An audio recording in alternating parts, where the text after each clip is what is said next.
ये है जी जानवर और ये इनकी खाद है और यही खाद जो है ये खेतों को लगती है और ये इस गांव का एक पूरा माहौल है। ठीक है जी, भी आपको खेतों में लेके चलते हैं। ले जनाब, ये आप देखें ये गाड़ियाँ लोड हो रही हैं और यही गाड़ियाँ लोड होके मंडी जाती हैं और ये इस तरह से एक पूरा एक पर्दा चाहो ज़रा ये जनाब, इस तरह जो है ना पहले ये खेत से आती है सब्ज़ी और ये इस तरह खूबसूरत धनिया और जो आपको खाने को मिलती है। ये पीछे आपको खेत नज़र आ रहे हैं, ये सारे वो खेत हैं जो कि ये सारे यहाँ के जो गांव के लोग हैं जो कोई 3 कनाल, कोई 5 कनाल, कोई 2 कनाल ये खेत जो है यहाँ से फिर सब्ज़ी उगाते हैं और जैसे मैंने भी इधर दिखाया जानवरों का जो गोबर है उस गोबर के ज़रिए ये उगाई जाती है। और जो सबसे मज़े की बात है, जो कि एक बड़ी अच्छी बात है, वो ये है कि यहाँ पे केमिकल खादों का इस्तेमाल नहीं किया जाता।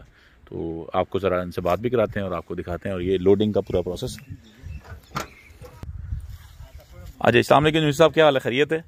अच्छा, तुसा जनाब इस केड़ी खाद पाने होते, क्या खुराक देने उसकी? खुराक गोबर पाइना मजियाना। अच्छा, ठीक है। अच्छा, सारी दुनिया यूरिया पा रही है, डीएपी पा रही है, तुसा क्यों इस्तेमाल करने हो एक गोबर वाली खाद? नुकसान दे है। अच्छा, यूरिया नुकसानदेह है, ठीक है जी। ते तुसा तकरीबन ये जेड़ा हुण ढेरी लगी है जेड़ी, ये तकरीबन कितना वजन होसी इसना? 10 मन। ते कल कोई भेजी तुसा मंडी, कल या परसों? कल भेजी। कल कितना वजन सी तकरीबन? 10 मन। ते वो कितने पैसे मिले उसने तुहानू? पैसे हाले बिल्कुल नहीं। अंदाजा तो उसी ना, रसीद ते आ जानी ना? नहीं, कोई नहीं। अंदाजा रेट क्या भाजन, कल क्या लगा धनिया का रेट? 2200 रुपये मन, कहने के तकरीबन 2200 रुपये सैकड़ा। सैकड़े कितना वजन होना है? सैकड़े 100 वजन मतलब मन 2.5 मन जड़ा है ना, 2200 रुपये का जी। ये जी है पालक और ये पालक भी यही यहाँ से इन खेतों से आपको जा रही है वहाँ पे और कोशिश करते हैं कि वहाँ पे आपको खेतों भी लेके चलते हैं। और ये पूरा इस तरह स्टॉक लगा हुआ है। एक गड्डी तकरीबन कितना वजन है तुम लोड करने हो? गड्डियां दे मुताबिक जड़ा ना 65 ਤੋਂ 70 हो गया। 65 ਤੋਂ 70। ਤੇ ਕੱਲ ਇੱਕ ਬੰਦੇ ਨੇ ਦੱਸਿਆ ਕਿ ਤਕਰੀਬਨ 30000 ਨਹੀਂ ਗੱਡੀ ਗਈ, ਤਕਰੀਬਨ 50-60 ਮਣ ਵਾਲੀ ਇਸ ਤਰ੍ਹਾਂ ਹੀ ਕੱਲ ਪਰਸੋਂ ਨਹੀਂ। ਠੀਕ ਹੈ, ਇਹ ਤਕਰੀਬਨ ਪੈ ਗਿਆ 600 ਰੁਪਏ ਮਣ। 600 ਰੁਪਏ ਮਣ ਤੇ ਜਨਾਬ ਚਾਰਾ ਵੀ 600 ਰੁਪਏ ਮਣ ਹੈ। ਤੇ ਇਤਨਾ ਮਿਹਨਤ ਕਰਕੇ ਤੁਸੀਂ ਇਹ ਗੱਡੀ बन के फिर सुबह मंडी जा रहा है, फिर उत्थे जाके उसना भी लोडिंग किराया सब कुछ करके तो एंड ऑफ द डे हासिल वसूल जो है वो किसान को कुछ नहीं हो रहा। वक्त भी करना पैना। अच्छा, हुण तुसां जरा अगर ये सारी गल तुसीं समझाओ सागी कि ये जड़ा एक किसान जड़ा पूरा साल मेहनत कर रहा है,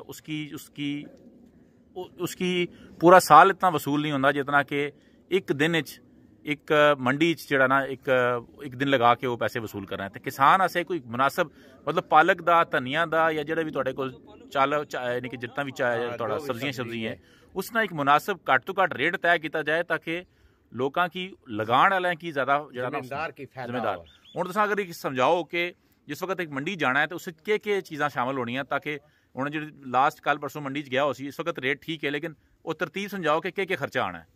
खर्चा आना ना जी 110 रुपया किराया देने, ठीक है, मने पीछे 20 रुपए मजदूरी देने जी, फिर ढेरी ना 80 रुपए मुंशियाना देने जी। ये सब असां की किसाना की पैनी है ना जी, मजदूरी उत्थे पैनी। ठीक है, फिर उस बाद पैसे भी तुहानू 2-3 हफ्ते बाद आने नहीं, पैसे मिल जाने, पैसे ऐसे दूसरे दिन मिल जाने, दूसरे मिल जाने, कोई टेंशन नहीं जिस मंडी ते सौदा लाने। लेकिन जड़ा पूरा साल तुसां इत्थे मेहनत करने हो उस विच तुहानू हासिल वसूल जड़ा ना सिर्फ मजदूरी लभदी है, जड़ा अपना दिहाड़ी दा मजदूरी जी। एक महीना इसकी लग गशना तैयार करने नाल 1 महीना तैयार। यासिर भाई ने बड़ी कीमती गल की जी, बल्कि समझ लो इस इलाके ना शेर है कि यासिर भाई ने कहा जी, तुसां क्या जनाब दसो? सर अस कह रहे हैं साफ सुथरी सब्जी नहीं वही रेट है, जेडी गंदे नाले नहीं है वगैरह सब्जी है उसना भी यही रेट जा रहे हैं। ते गोबर ली खाद ना भी वही रेट है ते यूरिया ना भी वही रेट। गोबर ओरिजिनल जी, ठीक है। दूसरा काम केमिकल इसने कोई पानी ना, ते केमिकल ना भी वही रेट है ते गोबर वाली जड़ा केमिकल जड़ा डीएपी ते यूरिया ना भी वही रेट है। केमिकल से अलावा जेडी ज्यादातर नाले नहीं, नाले जी नाले नाल खादा हो रही हैं, नाले ने पता है गंदा पानी आ रहा है घटोर ना सारा। अच्छा, अगर तुहाडा मेरे हिसाब नाल अगर मेरे इख्तियार च होए ना तो तुहानू इसदा ना डबल रेट मिलना चाहिए, साफ पानी दा ते गोबर दी खाद ना। असां कोशिश करने हैं लोगों की तालीम दईए तो अल्लाह करे कि असीं कामयाब होइए। तो कोशिश यही है कि तुहाडे इस ग्रां च आके कोई छोटा जिहा तकरीब मुनक्कद करिए, तुहाडे ग्रां दा तारुफ पिंडी शहर नाल कराइए ताकि लोग डिमांड करन कि इस ग्रां दी सब्जी जिहड़ी साफ पानी दी ते गोबर नहीं खाद वाली सब्जी जिहड़ी है ना वो लोगों की खिलाई जाए ताकि लोग बीमार ना होण। अल्लाह ताला तुहानू खुश रखे। तो मेरे हिसाब नाल ना ਇਹ ਜਿਹੜਾ ਤੁਸੀਂ ਕੰਮ ਕਰ ਰਹੇ ਹੋ ਨਾ ਤਾਜ਼ਾ ਪਾਣੀ ਤੇ ਦੇਸੀ ਖਾਦ ਨਾਲ, ਇਹ ਤੁਹਾਡੀਆਂ ਨਮਾਜ਼ਾਂ ਨੇ ਜਿਹੜੀ ਕਬੂਲ ਹੋ ਰਹੀਆਂ ਨੇ। ਅੱਲਾ ਖੈਰ ਕਰੇ ਤੇ ਅੱਲਾ ਕਰੇ ਤੁਹਾਨੂੰ ਇਹਦਾ ਮੰਡੀ 'ਚ ਅੱਛਾ ਰੇਟ ਵੀ ਮਿਲੇ।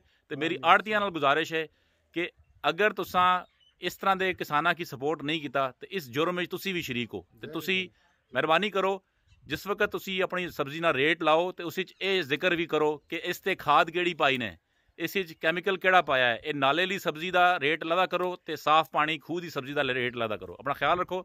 ਸਰ ਯਾਸਿਰ ਭਾਈ, ਜਜ਼ਾਕ ਅੱਲਾ।